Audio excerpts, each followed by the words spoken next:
early to rise, work hard, and advertise. Famous man once said. Stay tuned. We're going to tell you more.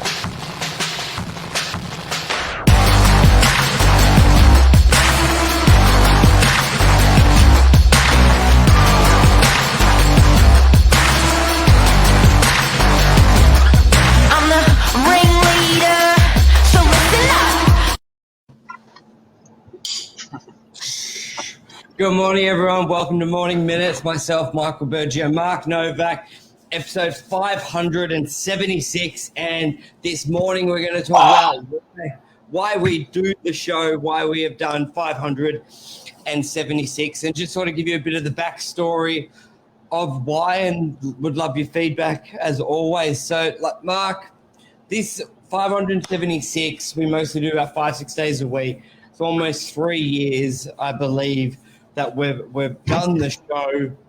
This isn't like something normally that real estate agents do. So it's not like we're just following someone like it's a common path for agents. Quite unique what we do. And it really, the foundation was our phone calls. It all started where up and coming in real estate, Mark's always busy during the day, and you always want time from that person. And then I was like, well, if I call him, he drives. Yeah, that's right. He drives 40 minutes to work every morning, and obviously most people are asleep.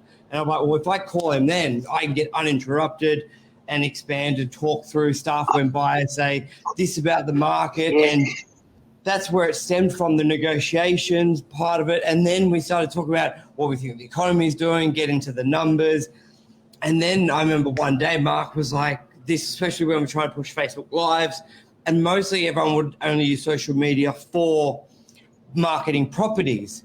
But we always get a lot of questions from people, and Mark was like, we should put what we're talking about online. Like, people would want to hear it.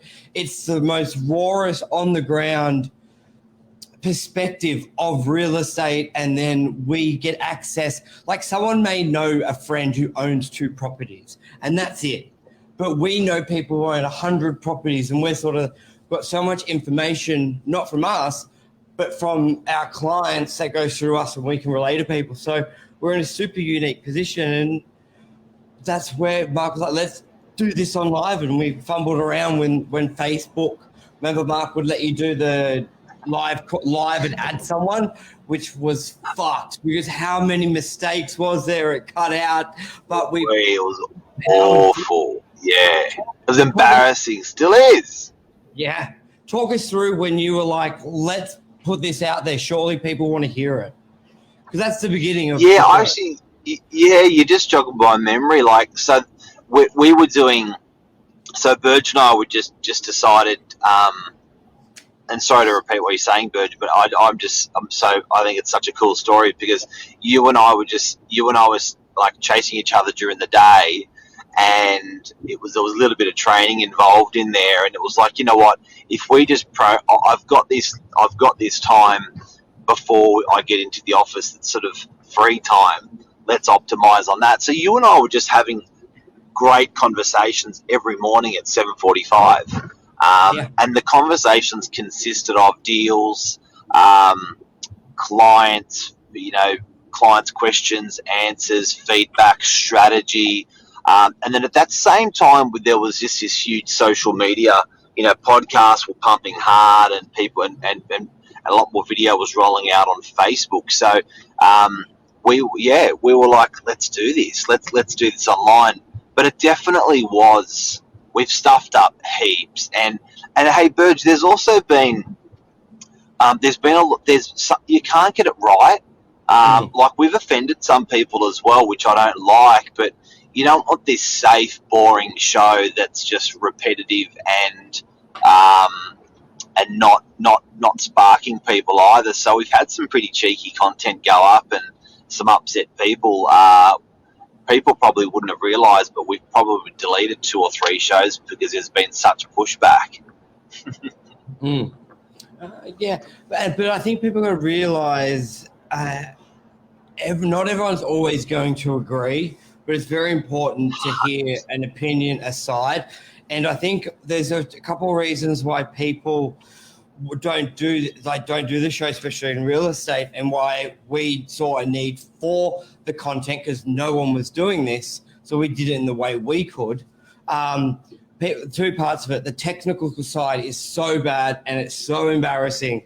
If it wasn't for Mark's resilience and stubbornness, I would have quit 1,000 times because I was nervous enough doing it live and then nervous enough sharing my opinion, which it will be important in the second part of my comments here, was it would cut out and it was just like, is this even good? Imagine being the viewer. Like I would always imagine myself watching something, and if YouTube was buffering for a split second, I've cracked the shits because I just want to watch it. So that's the reason why people don't. They don't persevere, look for other ways to do it. Like if you look at our setup from then to now. And then the other thing as well, Mark, which goes to what you're saying, people and why they let comments get to them, people are not confident in their opinions. They may be confident in the opinion in their head and the reason why, but they're not confident of putting it out.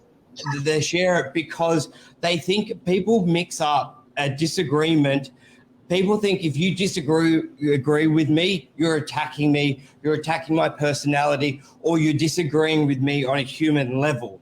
So and that's where society is pretty fucked right now. And mainly when people push back or they get pushed back and they stop, which we've been really resilient in. One, because we're speaking the truth and to the best of our knowledge. So we're confident there. And it's okay to have an opinion. Like if you think if this happens in the rental market and that's going to happen with pricing, obviously it takes a bit of confidence for us to say that, but it comes off education, comes off and living it and having a bit of a thick skin. Because if we had someone, if they go, I don't agree with you because of immigration, some people would be like, you're attacking me. I don't know. So I reckon just as much as the technical side, the people taking it, the confidence to share your opinion, I think what people need, the confidence in. Absolutely. And good morning to Sean Svendotter. Sean says, if you've offended anyone, g'day, Sean. If you've offended anyone on here, they're probably going to be very difficult persons anyway. So in effect, you've had to trash itself out. It's true. It's true. Trash itself out. It's true. And you know what, Burge, the content has been very hard to find for people. If you want to get good local real estate news, ring your real estate agent. Anything short of that, bad luck. So it's been very hard. You'd get it in the realestate.com, you'd get it in domain.com.au news. But you get it if you ring your real estate agent. Take that a little bit deeper and more broader, and like buyers, Mark, there was no information on anything, like how to make an offer, how to go in a cooling off period. Like there was no good source, and there was a couple articles, but there was no good audio and visual. Podcast was going through the roof, and no one was. And you could see, instead of reading an article, people would rather watch a podcast like a Joe Rogan for 3 hours if it's got that info. Like I think people forget for a buyer. Like think how much. If you want to learn something, Mark, how much do you YouTube the shit out of it? You research, you listen to stuff, and you get that education part of it. But in real estate, there's basically none of that. The only educational stuff is like how agents get richer and sometimes a bit on the theory of how many properties to buy, how to do it. But there was no one giving you one localized information because everything's always so broad. New South Wales, Sydney, like fuck. If you're in a small suburb of 1,000 homes, what's Sydney got to do with your area? So we've been able to offer that quite uniquely, Northern Beaches based, which will attract your tribe. And then, so go deep on that, because that's why the social. And actually, one other thing, Burge, if people haven't realised, you cannot get that content. Nikki says we've done 18,000 downloads on. She's uploaded all of the all of the podcasts. Legend. But you know what, guys and girls, if you haven't realised, Google isn't surfacing as much information that you want these days. Probably sounds really stupid, but I was Googling on Sunday how to kill mosquitoes, and I got over Google. I'm like on my laptop, and I'm like, screw you, experience on my phone, trying to find the answer on how to kill mosquitoes. And then I actually had then I went on to Facebook and Googled the same question, and it was rich in content. So if you haven't realised, there's a big wall between Google online when you're searching between Google and Facebook, and you actually have to separately go into Facebook to get that information. But it is rich with content from millions of people. Why? Because it's easier to put content up. Yeah, and that's the main thing. Like, there was just such a big. There was like nothing. You can read the New South Wales Fair Trading about real estate, but it doesn't. If you are serious about buying a property, getting into real estate, there was such a disconnect from the little written stuff, which was more laws. We talk a lot about strategies, theories, perceptions of how you look at a deal. And where would you have learnt that? There was nothing on the ground level and a few books. So I think we're seeing more and more people do it with more market wraps, more quarterly stuff, like other agents are doing it, which is great because, Mark, life would be better if everyone was more educated, especially in real estate, how much easier that would make deals. I don't know, some people may think, oh, if they're smarter, it won't happen. Like, I don't know, some people think, yeah, but if that buyer, how good is being an agent out there, how good is it dealing with a client who's bought 20 properties, and how smooth is it compared to a client who's bought one?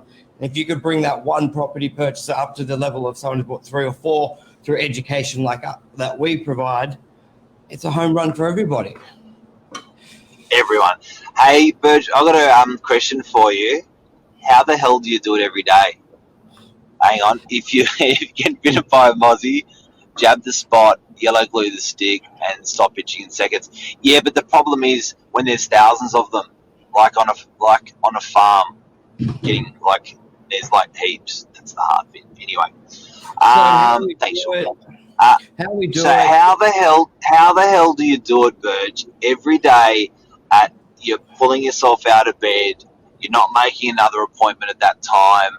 How do you do it so friggin' consistently? So you're at the control center, in the studio, in the office. You call me right on 7:30 to like it's been an ongoing joke for like 12 months now. It's like precision. Lee Woodward had a real estate trainer had a bit to do with this. Well, how the hell do you do it? Yeah, people always talk about the why, all that, especially when you're losing weight and stuff like that. And I think the why here is, obviously, I love real estate, I love property, and if you love something, you generally love talking about it. And like Mark, we're quite fortunate. I believe we're very good at this, and you communicating. And when you deal with so many people, I think take for granted how lucky we are and how good it is that we can communicate with a conversation, because we get in the real world. That's super rare and it's very valuable. So having that love, knowing we're quite good talkers and we want to talk about it, it's bigger than waking up, because it's all in your head. You think about it. And I love podcasts. I love audio, and the thought of how much I've gotten out of those audio tapes and stuff. If I can do that to someone, like there's a lot of junior agents there's probably about 10 to 15 that I speak to regularly, mentoring them and giving them advice. And this is a way I can do it on such a larger scale. So I think that's why it's bigger than waking up every morning. So what about you, Mark? What'd Sean say? There's a few plants you can grow near the front doors to keep the mozzies away of the house. It helps. Yes, lavender, lemongrass, and there was a mint, like some herbs to get rid of mozzies. But anyway, thanks, Sean. Yeah, I've like, because as you know, even with traveling, Burge, I'm often doing it as well. So I'll set up a little studio, or I'll sit in the car in the last couple of years when I've been away and pump out the show. And Lisa looks at me like I'm an idiot when we're away, because it's generally you sleep in and I'm getting out, pulling myself out of bed, doing the show in the car. which is the studio, and then jumping back into bed during a holiday. It's consistent. I do it. What pumps me is people telling me every day about some content that they enjoyed on this show. Every day I'm talking to customers. Every day I'm talking to friends. And they are all saying, "Oh yeah, and I saw blah blah blah on your show," and you're like, "Do you watch that?" And they're like, "Yeah." You're like, "What?"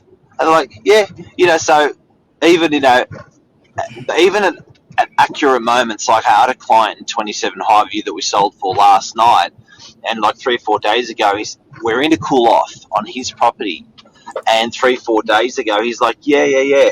I watched your episode with Billy on cooling off periods, and I think blah, blah, blah, blah. And I'm thinking, man, this is helping the right people. This is helping any people. This is just helping. So I just like that, Burge, we got 50 agents, 40 agents in the office. We can have the most talked about conversation in the office, ramped out, amplified, and pumped out to many people at a time, rather than one-on-one conversations in our office.